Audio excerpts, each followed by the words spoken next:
8월 17일 한국일보에 작사가 이주엽 씨가 쓴 글에 나오는 이야기입니다.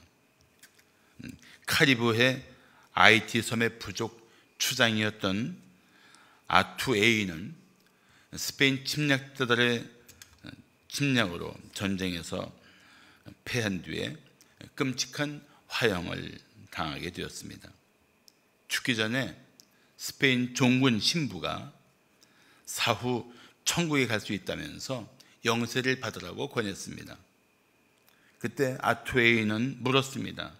그렇다면 여기 있는 사람들, 아무 잘못 없는 아내와 내 딸을 강간하고 죽이고 집을 불태우고 재산을 빼앗은 이 군인들도 천국에 가는가? 신부는 대답했습니다. 당연히 이들은 예수를 믿고 영세를 받았으니 천국에 간다. 그러자 아투에이는 이렇게 말했다고 합니다. 그렇다면 나는 그런 천국에는 가지 않겠다. 그것은 천국이 아니다. 이들이 없는 지옥이 바로 천국이다. 물론 아투에이가 천국에 대한 올바른 이해를 한 것도 아니지만, 그러나 이런 메시지를 들어야 했던 사실 그 상황은 지극히 가슴 아픈 이야기입니다. 이 글을 인용한 이유는 요즘 우리 기독교가 믿지 않는 이웃들에게 받는 평판이 너무도 마음 아프기 때문입니다. 저는 요즘 아예 댓글을 최대한 안 보려고 합니다. 보면은 그렇게 고통스러울 수가 없어요. 성도들과 함께 하나님의 임재 앞에 나와서 예배하지 못하는 것도 안타깝지만, 이 땅에서 하나님의 이름이 모독을 받고 있는 사실도 정말 마음이 아픕니다. 물론 그런 일들에는 여러 가지 이유가 있겠지만, 나는 우리가 이웃을 사랑하는 교회다운 모습을 보여주지 못했던 것도 나는 한번 깊이 생각하고자 합니다.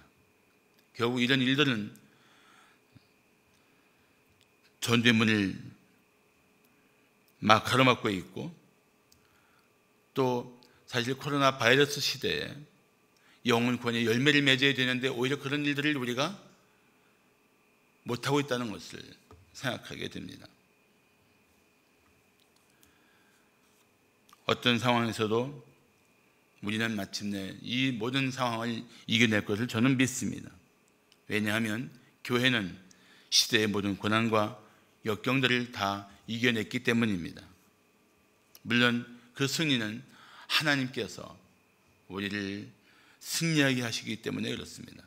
그렇지만 그와 동시에 하나님을 진실로 경배하면서 하나님을 경배하는 성도답게 살았던 성도들이 있었기 때문에 나는 그런 일들이 더 온 역사 가운데 이루어졌다고 생각합니다. 선지자 미가는 하나님이 원하시는 삶을 살도록 백성에게 선포했던 선지자입니다.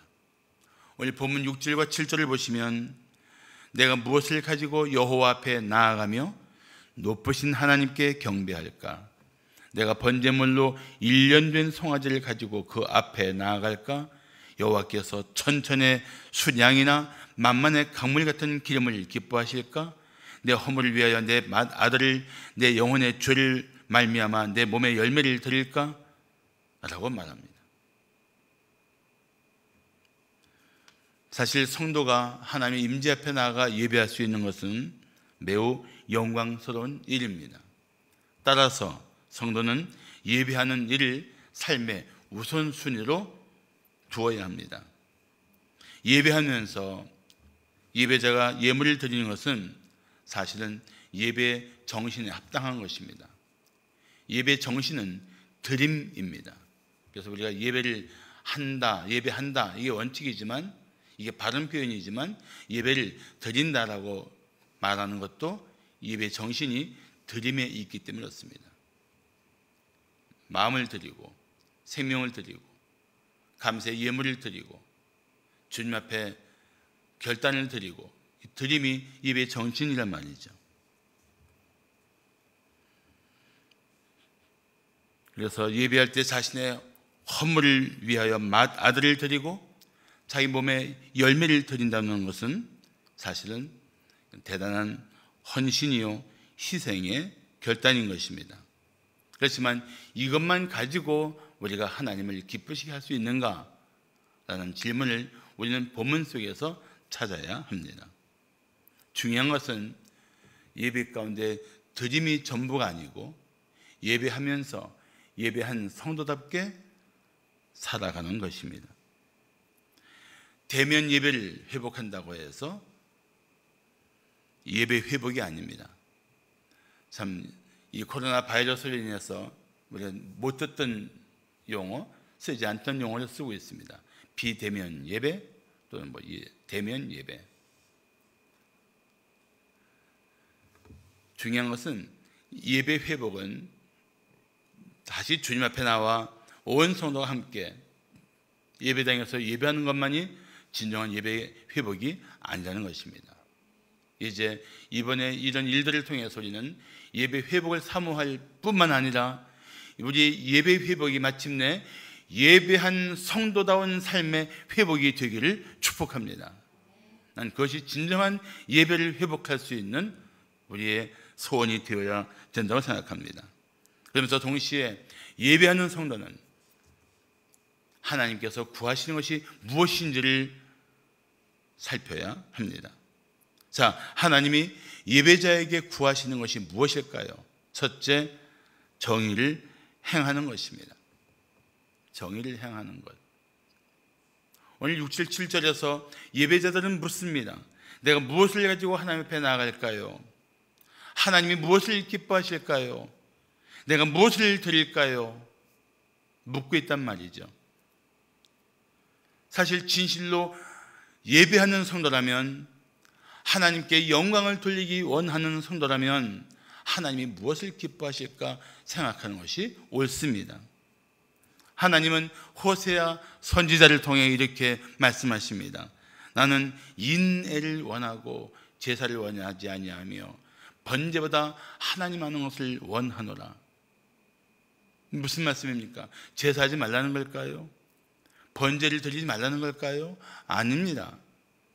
제사만 하고 사랑하지 않는 것, 제사만 하면서 하나님과 관계없이 하나님을 알고자 하는 마음도 없이 하나님에 대해서 더 가까이 다가오는 심령도 아닌 채 사는 것, 그것을 하나님이 기뻐하지 않는다는 것입니다.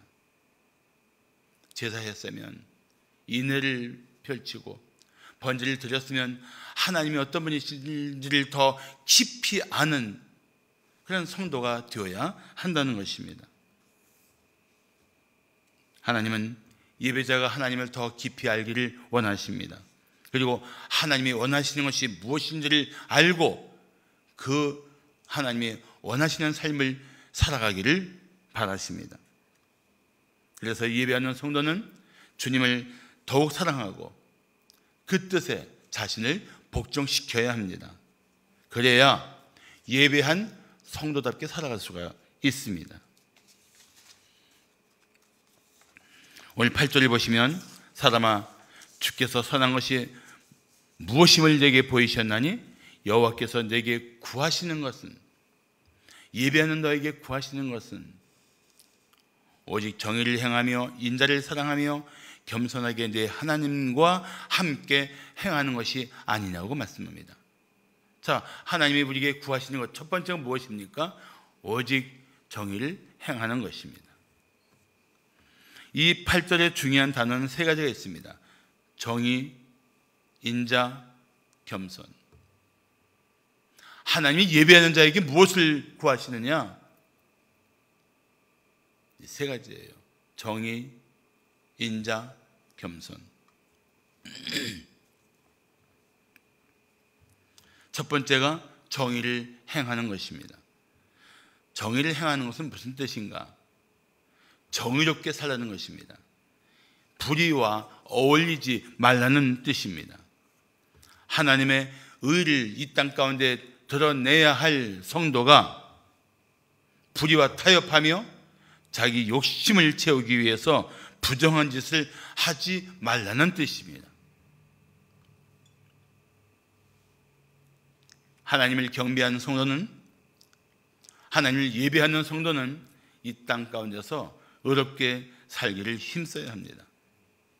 아모스 5장 24절을 말씀하기를 오직 정의를 물같이 공의를 마르지 않는 강같이 흐르게 하라고 말씀하고 있습니다. 우리가 이 불의한 세상 가운데 하나님의 의의 통로가 되어야 되고, 우리가 이 부정한 땅에서 하나님의 공의를 흘러가게 하는 통로가 되어야 한다는 것입니다. 뇌물과 편법으로 뒤섞인 이 세상에서 정의롭게 산다는 것이 말처럼 쉽지 않다는 것을 잘 압니다. 그래도 성도로서 하나님을 기쁘시게 하는 것은 정의로운 삶을 택하는 것입니다. 사랑하는 성도 여러분, 세월은 갈수록 우리 성도들이 살아가기 힘들고 어려워질 것입니다. 말세라는 징조입니다. 그렇지만 한편으로는 그만큼 우리 주님이 다시 오실 때가 가까웠다는 뜻입니다. 그러므로 더 힘써서 정의롭게 살아가는, 의롭게 살아가는 성도들이 되어야 할 것입니다. 예배한다고 성전 마당만 밟았던 백성에게 이사야는 이렇게 외쳤습니다. 너희는 스스로 씻으며 스스로 깨끗하게 하여 내 목전에서 너희 악한 행실을 버리며 행악을 그치고 선행을 배우며 정의를 구하며 학대받는 자를 도와주며 고아를 위하여 신원하며 과부를 위하여 변호하라고 하셨다고 외쳤습니다. 그렇습니다. 모든 성도는 예배 자리에서 자신의 죄를 씻는 참회의 기도를 해야 합니다. 그리고 주님의 용서 가운데 다시 성결한 심령이 되어야 합니다. 하나님 목전에서 악한 행실을 버려야 합니다. 그리고 선행을 배우며 정의를 구해야 합니다. 그래서 어떻게 하면 이 땅에서 하나님을 예배한 성도답게 의롭게 살 것인가를 묵상하고 그 삶을 살기 위해서 몸부림쳐야 합니다.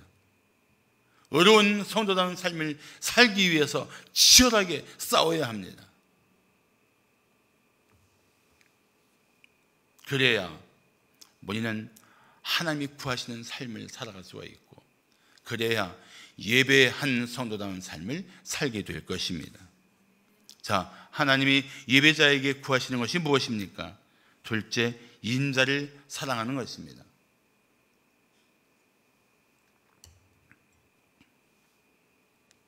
남편이 주일에 예배하지 않고 골프를 치러 갔습니다. 그런데 그만 사고가 났습니다. 다쳤습니다. 그 소식을 듣고 아내가 거 봐요, 주일에 예배하지 않고 골프를 치러 가니 벌 받은 거예요 라고 말한다면 어떻게 될까요? 그런데 남편의 사고를 아파하는 아내는 이렇게 얘기했습니다. 여보, 많이 아프죠? 당신이 다쳤다고 해서 깜짝 놀랐어요. 빨리 회복하도록 주님께 기도할게요. 그래서 남편이 이렇게 대답합니다. 내가 주일에 예배하지 않아서 그랬어. 진정한 사랑은 마음을 변화시키는 힘이 있습니다. 진정한 사랑은 이 말이 달라요.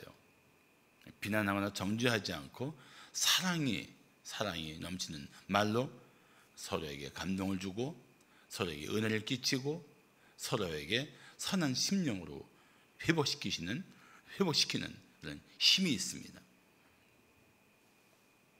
우리는 하나님의 사랑을 받은 성도로서 정의만 외치는 것이 아니라 또한 이웃에게 사랑을 베풀어야 합니다. 사실 이 사랑과 의는 동전의 양면과 같습니다. 사랑이 없는 의는 가혹하고 의가 없는 사랑은 무절제합니다. 이 동전과 양면과 같아요. 그래서 우리가 의를 행한 것만이 전부가 아니라 동시에 우리는 사랑을, 하나님이 우리에게 주신 사랑을 베푸는 성도가 되어야 한다는 것입니다. 자, 다시 한번 8절을 보시면 사람아 주께서 선한 것이 무엇임을 내게 보이셨나니 여호와께서 내게 구하시는 것은 오직 정의를 행하며, 두 번째가 뭡니까? 인자를 사랑하며. 인자를 사랑하며. 그래서 인자는 히브리어로 헤세드입니다. 헤세드. 헤세드는 헬라어의 아가페와 같은 의미를 가지고 있다고 생각하시면 돼요. 헤세드. 변함없는 사랑, 실패할 수 없는 사랑, 그런 의미가 있습니다. 헤세드. 그러니까 인자는 우리가 말하는 사랑이에요. 사랑. 그런데 인자를 사랑하며라는 단어는 히브리어로 아헤브인데 사모하다, 좋아하다, 즐거워하다. 물론 그것도 사랑하다는 단어 뜻도 있지만 그런 의미가 더 강합니다. 그러니까 인자를 사랑하며라는 말씀은 사랑을 즐거워하라, 사랑하기를 사모하라, 그런 뜻이라고 보시면 됩니다. 성도는 단지 사랑하는 것이 아니고 사랑하는 것을 사모해야 합니다. 내가 사랑하지 못하는 것을 가슴 아파하면서, 내가 사랑할 수 없는 것을 고통스러워하면서 사랑하기를 사모하는 것, 이게 바로 인자를 사랑하며의 뜻입니다. 인자를 사랑하며, 사랑할 수 없는 것 때문에 포기하는 것이 아니고 그럼에도 불구하고 사랑하기를 힘쓰는 거예요. 어떤 마음 가지고? 그래도 사랑해야지, 그럴지라도 사랑해야지, 내가 사랑해야지. 이 사랑하기를 힘쓰는 것, 사랑하기를 사모하며 사랑할 수 있는 것을 즐거워하는 이 상태를 성경은 인자를 사랑하라고 말씀한 거예요. 사실 오늘 본문에서 인자를 사랑하며를 정확하게 해석하면 이런 의미가 듭니다. 우리는 더 많은 이웃을 사랑해야 합니다. 더 많은 이웃에게 자비를 베풀어야 합니다. 더 많은 이웃을 긍휼히 여겨야 합니다. 그런 사랑을 하기 위해서 우리는 부단히 힘을 써야 합니다. 그래서 인자를 사랑하라는 말씀을 예수님은 이렇게 표현했다고 생각합니다. 내 이웃을 내 몸과 같이 사랑하라. 아니, 세 계명을 말씀하셨다고 생각합니다. 내가 너희를 사랑한 것 같이 너희도 서로 사랑하라.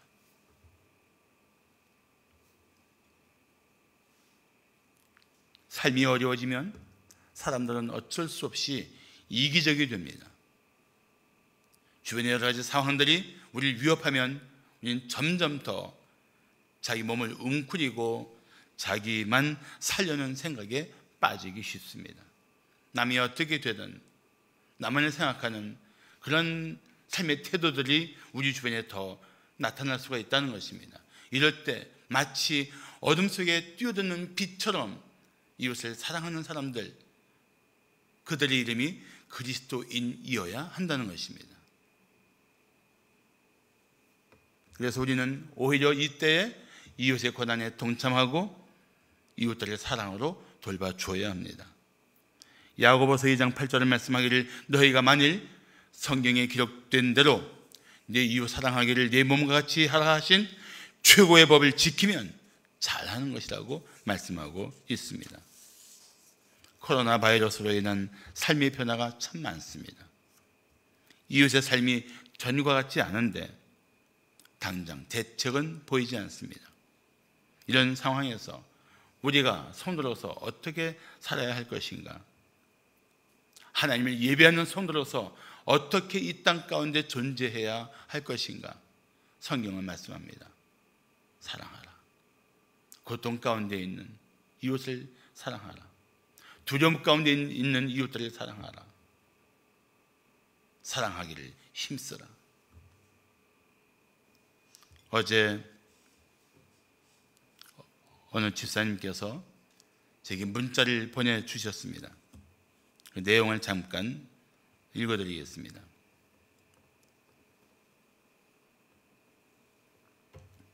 어느 목사님에게 하나님 다음으로 사랑하는 아들 하나가 있는데 그 아들이 평생 노숙자를 위해 살겠다고 합니다. 그리고 그 아들의 소원은 추운 겨울날 길가에 쓰러져 있는 노숙자를 가슴에 품고 있다가 죽게 해달라고, 병원에 누워 링겔 맞다가 죽는 일 없게 해달라고 기도하고 있답니다. 그런 문자예요. 참, 어떻게 이런 소원이 가능할까? 어떻게 이런 삶을 꿈꿀 수 있을까? 이 문자를 받아들고 제가 제일 먼저 생각한 하나님 말씀은 로마서 5장 5절이었습니다. 우리에게 주신 성령으로 말미암아 하나님의 사랑이 우리 마음에 부은 바 되매니, 이 붓다는 것은 쏟아 붓는 걸 말해요. 성령으로 말미암아 하나님의 사랑이 우리 마음에 쏟아 붓게 되면은 우리가 이런 사랑이 가능해요. 말로만이 아닌 이렇게 사랑할 수 있는 삶이 가능해질 것입니다. 할렐루야. 그러므로 주님이 내게 부어주신 사랑으로 이것을 사랑하면서 이 시대를 살아가는 우리 성도들이 되시기를 축복합니다. 마지막으로 하나님이 예배자에게 구하시는 것이 무엇입니까? 셋째, 겸손하게 하나님과 함께 행하는 것입니다. A.W. 토저라는 유명한 목사님이 계시는데 그분이 이런 말을 했습니다. 예배는 마음속에 겸허하면서도 기쁨에 찬 경외감을 느끼며 그것을 어떤 적절한 방법으로 표현하는 것이다. 예배는 하나님의 존전에서 경외감과 찬탄과 사랑을 경험하는 것이다. 참 예배에 대해서 나는 아름다운 이야기라고 생각합니다. 그래서 예배하는 성도는 예배할수록 마음이 하나님을 향한 경외심을 가지고 하나님의 존재에 대한 무한한 신뢰를 가지고 점점 더 겸손해질 수밖에 없습니다. 그리고 하나님을 예배하면 예배할수록 하나님을 신뢰하며 하나님을 의지하며 살 수밖에 없습니다.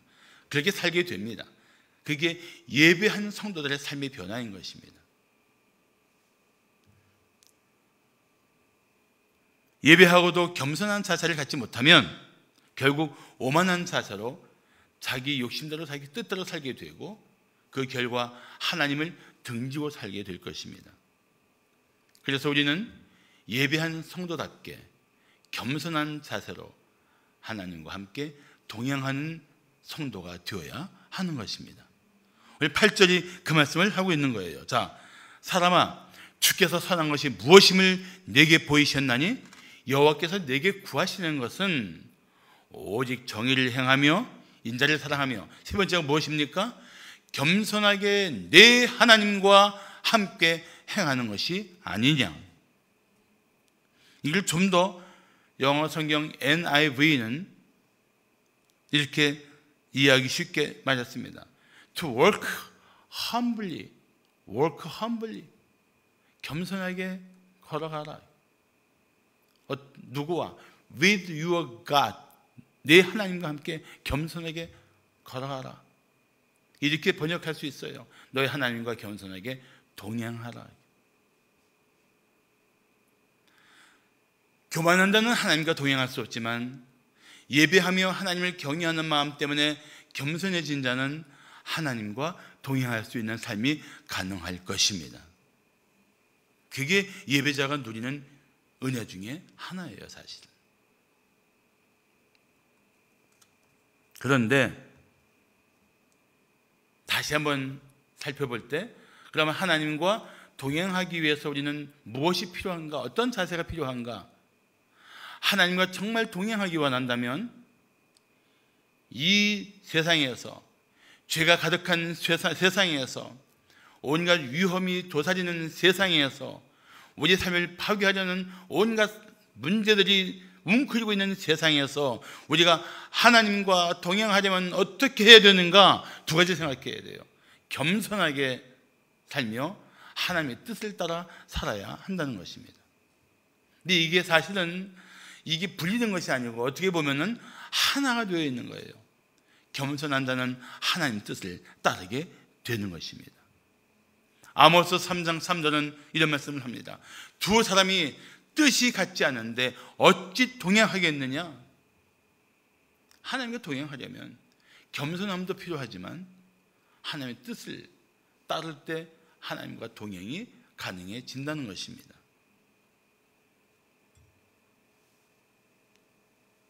예수님은 하나님이십니다. 그런데도 불구하고 하나님 아버지 앞에서 자기를 비우고 또한 자기를 낮추셨습니다. 그리고 아버지의 뜻을 이루기 위해 십자가에 당신의 생명까지 내어주시면서 복종했습니다. 그렇기 때문에 예수님의 삶을 설명한다면 겸손하게 아버지와 이 땅에 존재할 때뿐 아니라 영원히 하나님과 동행하는 하나님이신 분이 예수님이십니다. 예수님은 그래서 우리 삶의 진정한 모델이십니다. 겸손하게 하나님 아버지와 영원히 동행하시는 분, 동거하시는 분, 연합하여 계신 분, 그분이 예수님이란 말이죠. 그 예수님을 본받아 우리도 예배자로서 어떻게 살아야 되는가? 겸손하게 하나님의 뜻에 자신을 복종시키며 살아야 한다는 것입니다.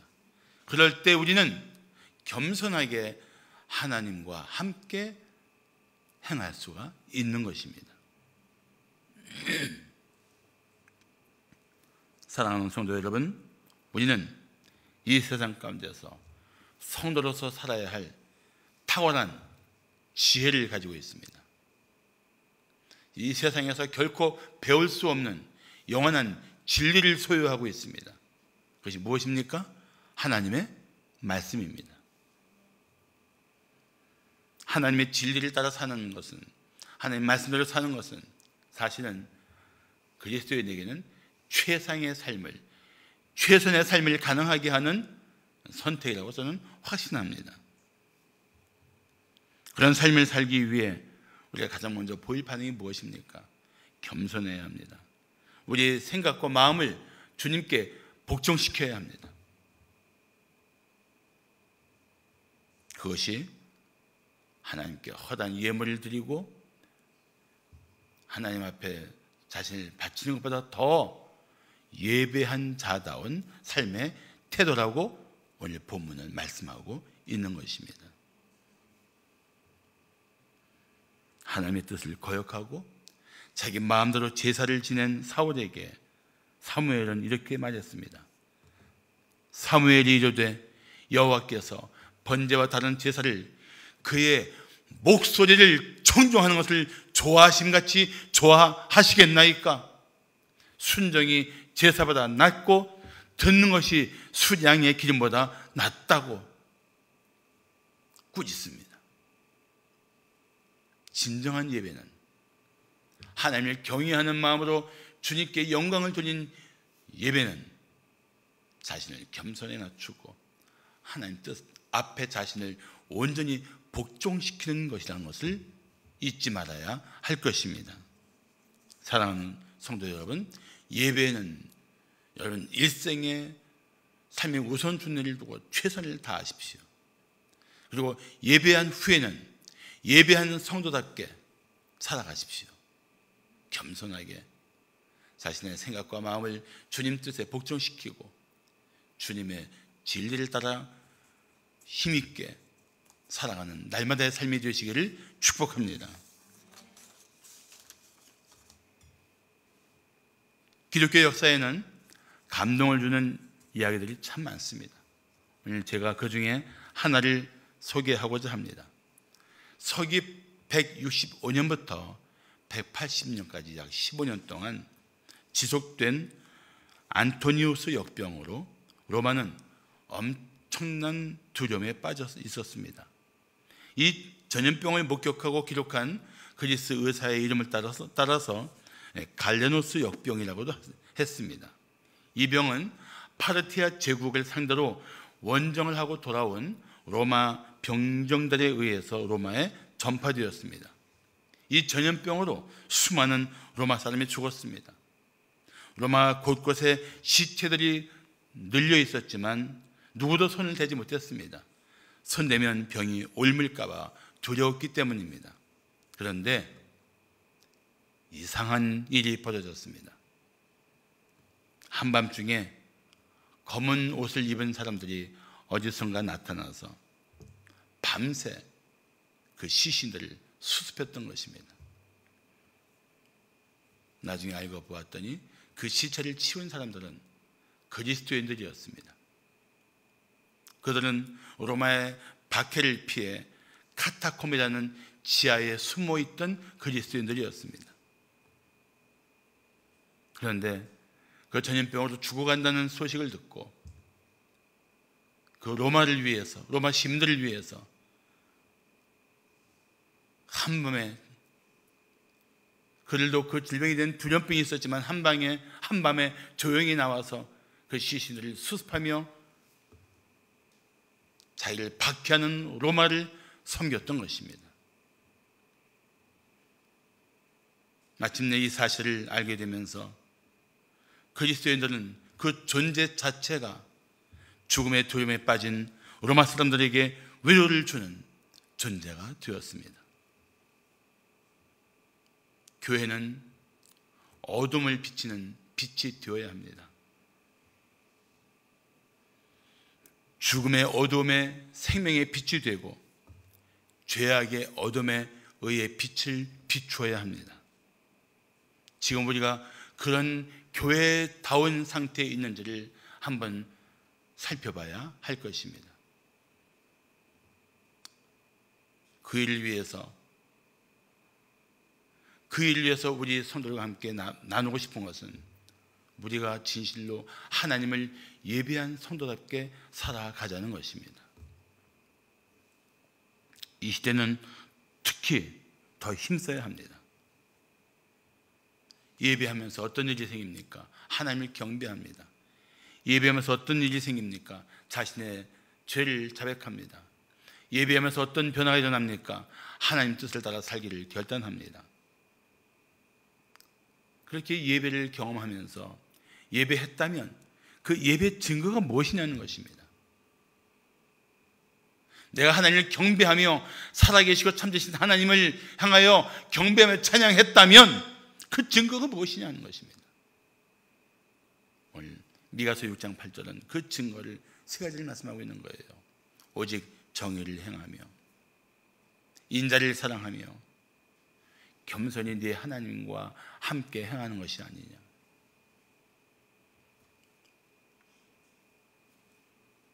세상을 향해서 정의롭게 살라고 외치려면 우리가 먼저 정의롭게 살아야 합니다. 세상을 향해 사랑을 베풀려고 외치려면 우리가 먼저 사랑을 힘써야 합니다. 갈수록 더 교만해지고 하나님 없이 제멋대로 살고 있는 이 세상을 향해서 겸손하게 하나님과 함께 동행하라고 외치려면 우리가 먼저 그런 삶의 본을 보여야 할 것입니다.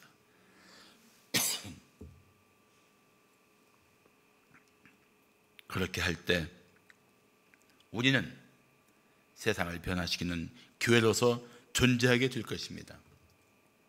그렇게 할 때 우리는 죽어가는 영혼들이 생명의 주님 앞에 나와 구원받는 영혼 구원의 열매를 맺게 될 것입니다. 그런 교회를 함께 세워나가는 우리 성도들이 되기를 기대하며 축복합니다.